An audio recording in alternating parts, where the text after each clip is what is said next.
Hey everybody, this is Tish just doing what you do, cooking with colors. Yes, I am in my kitchen and I am doing a voiceover for this video. I am making up some zucchini bread and muffins. This is my second batch, so I wanted to record it and let you know what I'm doing. So the first thing you saw me doing was sifting, my flour, all-purpose flour. And then I need to sift it so it could be nice and fluffy. So I did 2 cups, no, a cup and a half of flour, and I'm putting all my dry ingredients in right now.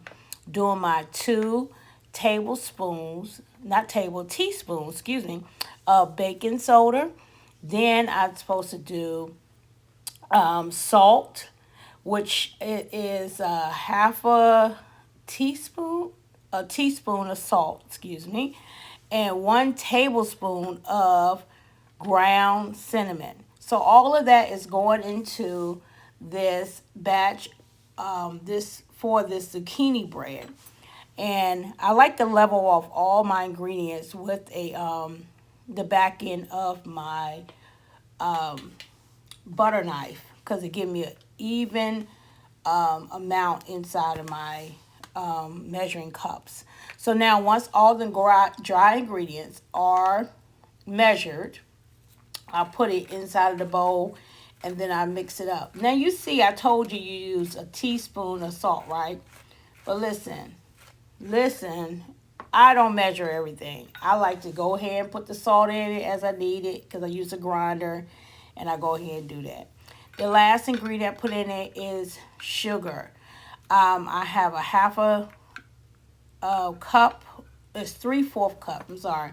I think it's 3/4 cup of sugar that goes in it, and I use this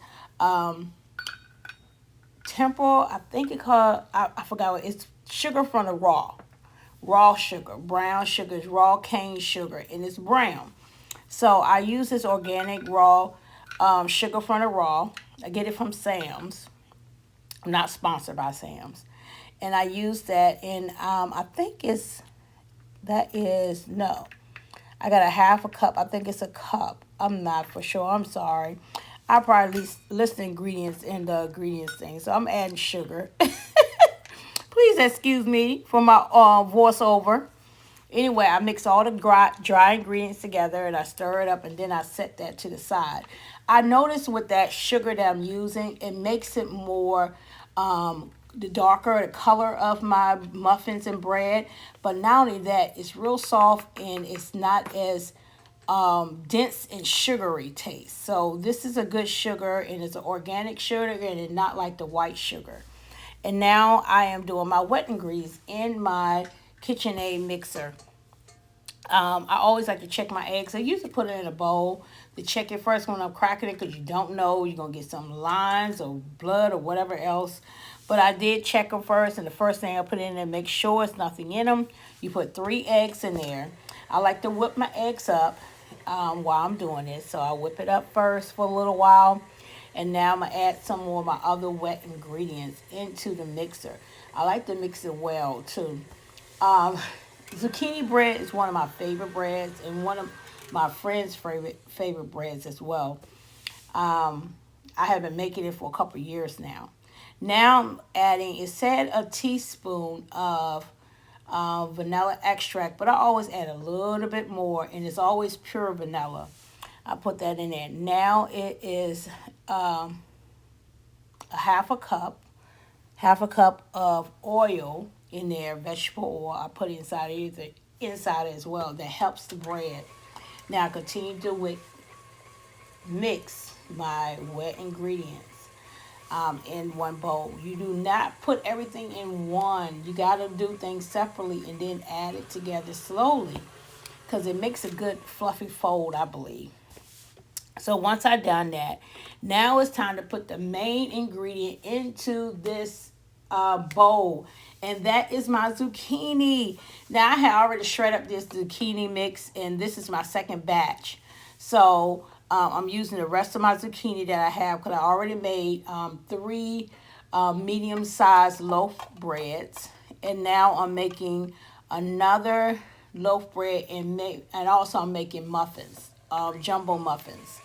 And so on this one, I put 2 cups of zucchini in it, shredded zucchini. And you notice the zucchini gives a lot of moisture, it's a lot of water in it. So it makes sure dough not your bread so dense and make it nice and fluffy. And you don't have to add milk or anything or any water, all that because of the moisture that comes out of the zucchini. So now once I done put everything in there and all the wet ingredients, I done mix all that together. I like to keep my area nice and clean. You know, Mom always say keep your area clean and clean as you go. That's her pet peeve.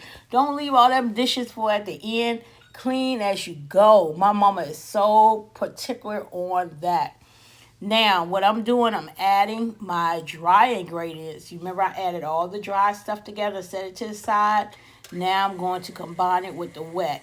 I didn't add it all at one time. I added like a couple cups at a time. So now I'm mixing that real good. And then what I'm going to do is add more as I mix it in well, add the rest of it. So then I add the rest of it, and then I go ahead and mix it all together and let it combine. And as I'm mixing it, I make sure I take my spatula, my rubber spatula, to go around the sides of the bowl to bring down all the mix that may be left around the edge of the bowl that have not been incorporated into the mixture itself. I also go back and do that a couple times because sometimes the mixer do not get all the way at the bottom of the bowl. So I have to go there and dig and make sure it's incorporated down at the bottom. Because I don't have the mixer, the new KitchenAid mixer that rises the bowl up, all the way up. But I enjoy the mixer I do have. I found it at a estate sale, great item. I always wanted one, got it for a steal of a price. And it's working wonderfully. So I'm mixing that and mixing it real well together. And I just love the consistency of it. It's not thick and not soupy. It's just right, just the right texture of it.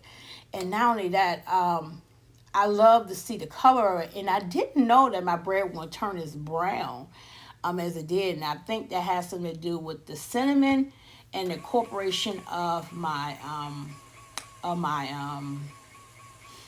the sugar. Because I did this recipe before and used the cinnamon, but I used a different type of sugar, or organic cane sugar that was a little bit lighter. But this one is a dark granulate sugar. It's not finely grained. It's granulate. It got little, like the chunks ones, the raw, from the raw, if you ever seen that bag. So I like the texture and I love the not so heavy in sweetness of the bread, and it was so soft and moist when I tried it. So now what I'm doing, I'm preparing my muffin pan. Now you're gonna see that I did not go buy no muffin tin, no muffin papers that go inside a muffin tin. These are the jumbo muffin, my jumbo muffin pan. So I was gonna show you how I prepared by doing 2 of them, but I did at the completely did all of my muffins, 6 of them.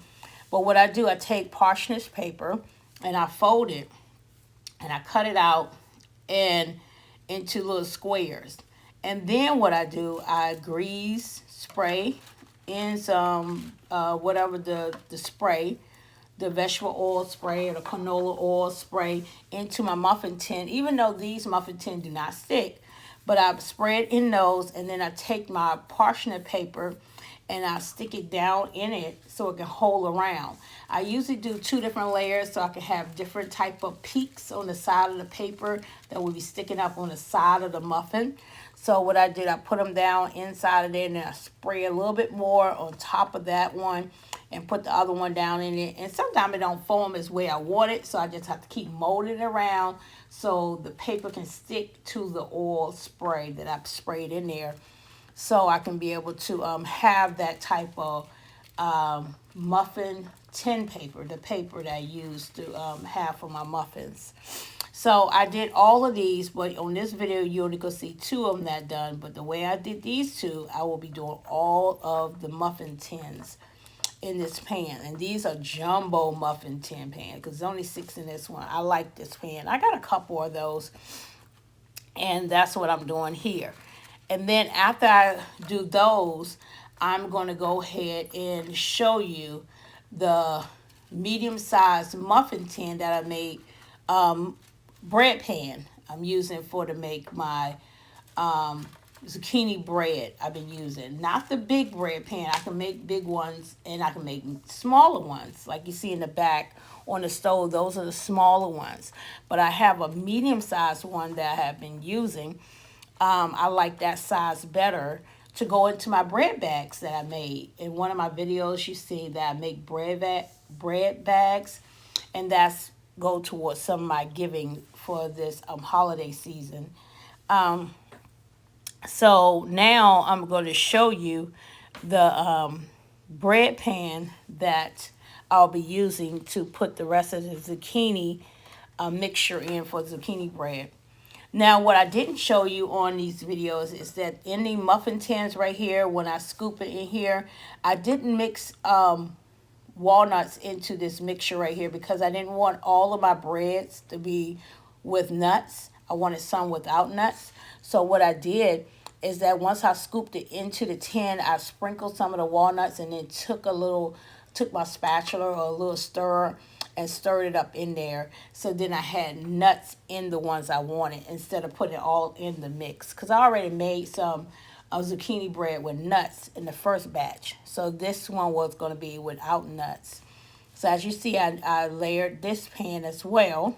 And this is my medium-sized one with the liner as well. Now, after I've done all this, I will put it on. Instead of it's saying 350, but I did not, because my stove will burn. See, they go burn my bread. I put it on 325, and it cooked for about 50 minutes. I want you to see this awesome bread right here. This is beautiful. They turn darker, but it is so moist. It looks so beautiful. Smell good. Now they're resting and cooling in my cooling tent. I hope you enjoyed this video. Thank you for tuning in and being a subscriber to my channel. Be blessed.